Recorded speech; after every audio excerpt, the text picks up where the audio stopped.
Welcome to another episode of The Brand Called You, a podcast and podcast show that brings you leadership lessons, knowledge, experience, and wisdom from thousands of successful individuals from around the world. I am your host, Ashutosh Garg, and today I'm delighted and privileged to welcome a very senior and accomplished professional from Berlin, Germany, Nina Del Marr. Nina, welcome to the show. Thank you so much, Ashutosh. Nina is the co-founder and CEO of CIRKEL. She has recently been listed by Financial Times as one of the 40 plus Black and mixed race female founders in Europe. That should be known. And I must say, I'm privileged to be one of the people who are now getting to know Nina a little bit on my program. So Nina, before we speak about CIRKEL, tell me about your own journey in brief. Wow. Okay. My journey in brief. So yes, actually, I'm here in Berlin now, but I grew up in the States. Mhm. So I grew up on the East Coast. And for the past 10 years before moving to Berlin, I was living in California, San Francisco. Yep. And at that time, I was, let's say, I was in the a lifestyle that was beautiful, but also very challenging and something that I would feel I hadn't necessarily consciously chosen. So I came to a point of realization when I said, oh my gosh, I can't continue to live like this. This is not the life for me. But at that point came, I didn't know what the life for me would be like. And then opportunity came up where somebody said to me, come to Berlin. So I took a chance and jumped, and I went to Berlin, and I left everything behind. Wow. So it was a leap. And then when I came to Berlin, it was ground zero. I had to now, what do you really want to do? Who are you really? And this has been a very tumultuous time, but also very rewarding. So coming out of that, so now I feel actually clearer in who I am, what I'm doing. I feel good about it. How wonderful. Yeah. So let's talk about CIRKEL. And CIRKEL, you have a very interesting spelling, CIRKEL.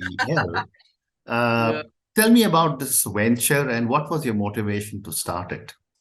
So when I was in California, actually, I had a full-time job working in international health. And on the side, I was building, co-founding and building a network, a community for women, using this concept of having them come together in circles. We were training women to facilitate them, to be in them.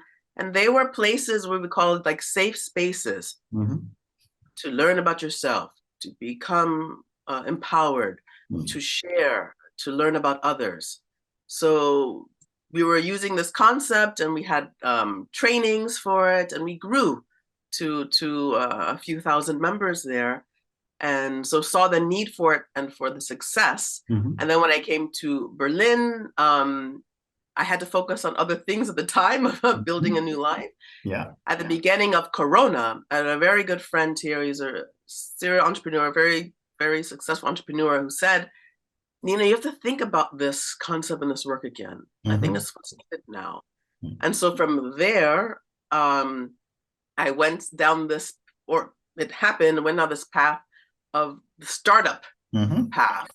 Because in startup essentially is you're thinking about now scaling. And secondly, how tech can support scaling. Correct. Yeah. 1 second. And talk to me about your proprietary CIRKEL method. Oh, yeah. So what I learned in my previous work in the circles is that it's important to provide some structure to people. So they're not just coming and then what's happening here? There's a lot of confusion. They don't know. You need to have some structure. And the structure should also provide a lot of space at the same time, so people are able to make the gatherings, the sessions more unique and suitable to themselves. So the method is actually providing the base, the foundation for each of the sessions when people are meeting, that they know, okay, this is what's happened. But at the same time, ton of flexibility I know. I'll give you just a little bit of it. So in the beginning of each session, there's a check-in. So this is part of the structure for the circles.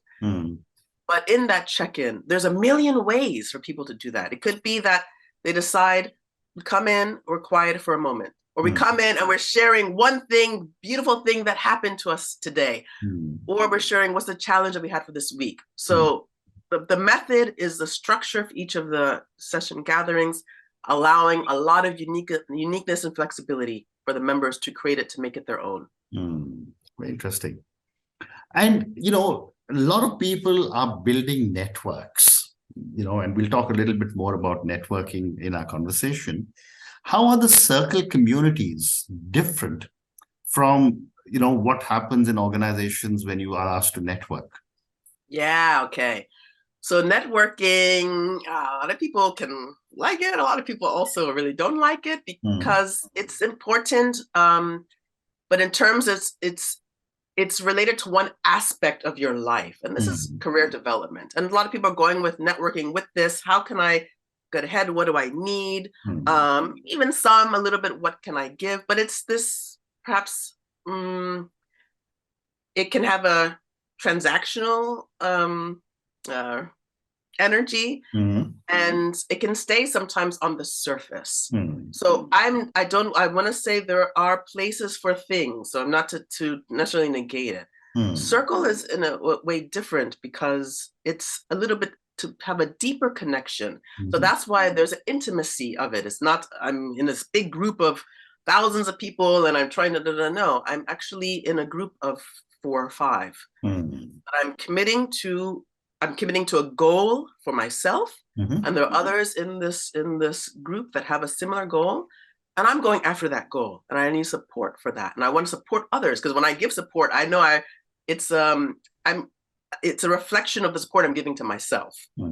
So there's a bit more intimate and focused, and at the same time is focused actually on the relationship development. So you're learning how to trust, you're learning how to give in a way that you're building a bond of people you care about. It has a different element, and it could be that your goal is professionally related, but it could also be that it's something else personal. And I know also in my experience, the best working environments I've been in, where I've been with people that I consider my friends. Well said. And you also talk about building tiny communities to make great impact. Can you help me understand this with an example? Yeah. So actually my partner, who's also my co-founder, he has a great example of this. He grew up in East Germany, and there are a lot of, at the end towards the DDR reign, a lot of people woke up to the challenges that were there. And he said it was the power of people coming together in small groups that provided the tipping point for change. I see. So this is one example of, but also great impact is related to personally how much impact you feel a circle has in your life. What I mean by that is the individual sense of the impact I have in this world is very important. And it affects your family, your community, and it's a ripple effect. So the great impact can look at a big thing toppling of government, or in the small thing that I'm having a great relationships in my life. I'm having a great life. That's also, to me, a great impact. Interesting. You also say that this process helps to build trust through co-creation, commonality, intimacy, and consistency. Yeah. Can you help me understand how a group of 4 or 5 people in a circle are able to develop all these different factors with each other? Yeah. So from the get-go, there has to be a willingness. So there has to be a willingness that I'm going into this, and there's something I want to change, accomplish. I understand that I need support. I saw that these elements of this element of co-creation, because it's not just me alone. This is now we are in this gathering supporting each other. We have to co-create our experience together. And that means you're an active participant.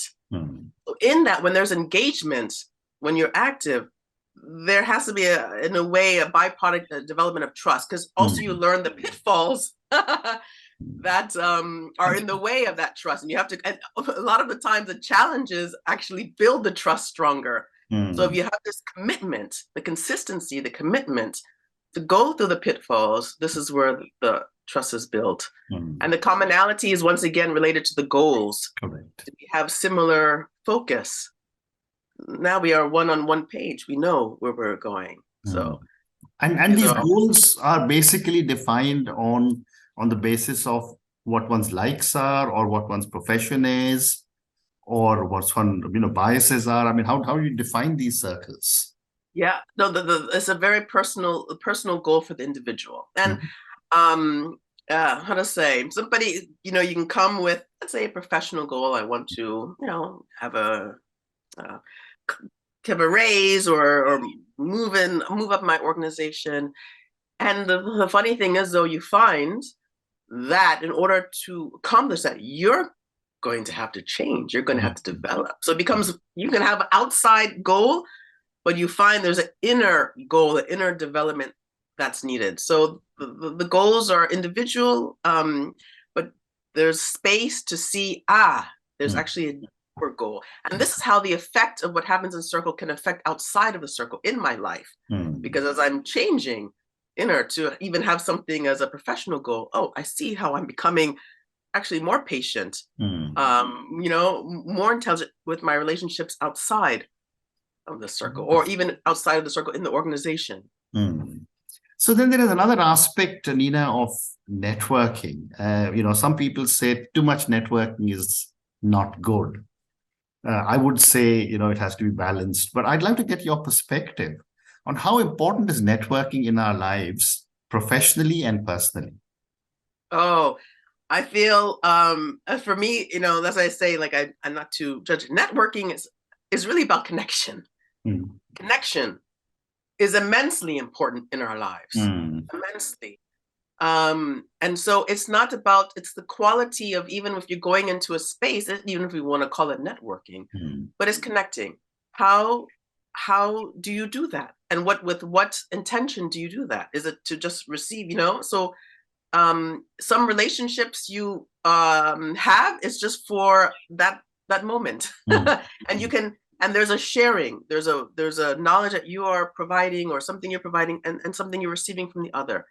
So I would say it's more this quality of your connections, and they could be brief, or you meet somebody and that's the person that is your friend for life. So being clear on the intention with what you're going with, and to any event where you will be connecting with people. And like, Ashutosh, you said you've done so much in your life, and this is you giving back. And I also feel that you are receiving a lot in this giving. It's a quality. It's the quality of how you're connecting with people. Absolutely. That is exceeding a lot what you could even imagine. And this is what I would never have had the opportunity to talk to someone like you had I not been doing programs. So I get a lot back in every interaction that I have. That goes without saying. Absolutely right. My next question to you, Nina, is that at what stage of one's life does one need to start working on developing networks or connections? There's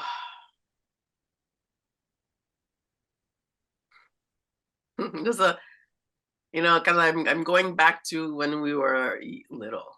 We didn't think about these things. It was natural. It was natural. Who we liked, we played with. Who we didn't. It was a natural. And there's no stage that it's maybe just becoming more conscious. It's at any stage, at any age. You could be somebody who's 70 and has been actually feeling very lonely. And at this stage, I can say, I actually want more people in my life, good relationships, deeper relationships. It can start. So it's what stage it feels that you want this. When you want it, you go for it. You find a way to have it. So any stage. The other question that I've been asked many times by many people is how much can social media help to build networks, communities, or connections? Yeah. So I want to say, everybody has different experiences. So I will give only, you can have negative experiences, positive. I give an example for mine. So during Corona, there was a woman I was introduced to via old school Facebook. And she was having dancing. I like to dance, and there were a lot of venues closed. So we danced in our homes together on Sunday by Zoom. And we did this. We had a group that we were dancing together on Sunday. I never met her, but I met her through Facebook. Wow. through Zoom, through these dancing. And we talked a little bit before the dancing and a little bit after. And we developed a relationship to the point, where she was living, actually, she lives in Nevada, in the States, and I'm here in Germany. And to the point where when she was in Europe, she came to stay with my partner, here. Wow. And really develop this friendship. So I say social media, you can make connections with people, and something in them meeting face to face and seeing them cements it. So it is an element of the relationship building, but it's not the end. Yeah. Very interesting. And when you look at all the positives of connections and networks, what would you say are the downsides or something to be aware of before you plunge into a network or a connection? Yes. See how it makes you feel after. If you're going to a networking event and you feel, oh God, it's such a pain to do this, such a stress. I don't feel actually even really connecting with people. Yeah, they're superficial, see how it makes you feel. If you're starting to feel that, then you have to recalibrate. What am I doing? What's the response? What do I want to have differently? That's why I say the intention. That's what is reflecting back. If I don't like that, how can I do it differently? So it's a lot of inner work. That's what I feel, that then it reflects back outside in the relationships and the different experience you have. Then it could be that you learn and then you go to the networking events. Oh my God, that was amazing. I had the most amazing conversations. And you feel alive. What brings you that energy? If it doesn't bring you energy, reflect back why and how you can change in a way. Test it out, test it, iterate. The startups, iterate, see if it works, and continue, see if it changes. Very interesting. So time for two more questions. My next question, I want to come back to CIRKEL. And I want to ask you that, when you create these small communities of a small number of people, do you also empower them to interact with one another as circles, which will help in increasing knowledge sharing? Yes. So the smaller circles for the intimacy, for the safe space, for the really to deep bond, because I feel the larger the group, sometimes a bit harder, but you are able, there's of course that you have this image of all these dots, these small circles, and they're connected. And then you be having this community, this network. So yes, of course, it's encouraged, but also at the time that's right for you and the circle. For some that need to build a little bit more time, that trust before they're able to connect with others. So of course, to feel that you're part of a larger community always provides a sense of empowerment. Also the time that feels when you're ready to connect in another way, in a different way with those other circles. Well said. Yeah. And one of the things that I know I have experienced with with the YPO and where we have something similar called a forum, is that the circle comes together much more strongly if people make themselves vulnerable. Oh yeah. In your organization, are there any checks and balances in case a circle a group of people decides to go out of the norms that you have established? Yeah, so this is let us say, Ashutosh, you provide the space, the platform, you're not providing, you're providing something that people can choose, but also at the same time they cannot choose. They can choose not to. And in that, there's a sense that they have to go their own path. And they can develop something that's why I say it's developing something that's more fitting to them. So this is not control. Yeah. If they're choosing, that's the right thing for them. And they go. Yeah. Absolutely. Accept what you're saying completely. On that note, thank you so much for speaking to me. Thank you for talking to me about networking, about connections, about CIRKEL, which seems to be an absolutely fascinating organization that you are building. Thank you for speaking to me, and good luck to you. Thank you, Ashutosh. Thank you very much for the opportunity. Thank you. Thank you for listening to the Brand Called You videocast and podcast, a platform that brings you knowledge, experience, and wisdom of hundreds of successful individuals from around the world. Do visit our website www.tbcy.in to watch and listen to the stories of many more individuals. You can also follow us on YouTube, Facebook, Instagram, and Twitter. Just search for the Brand Called You.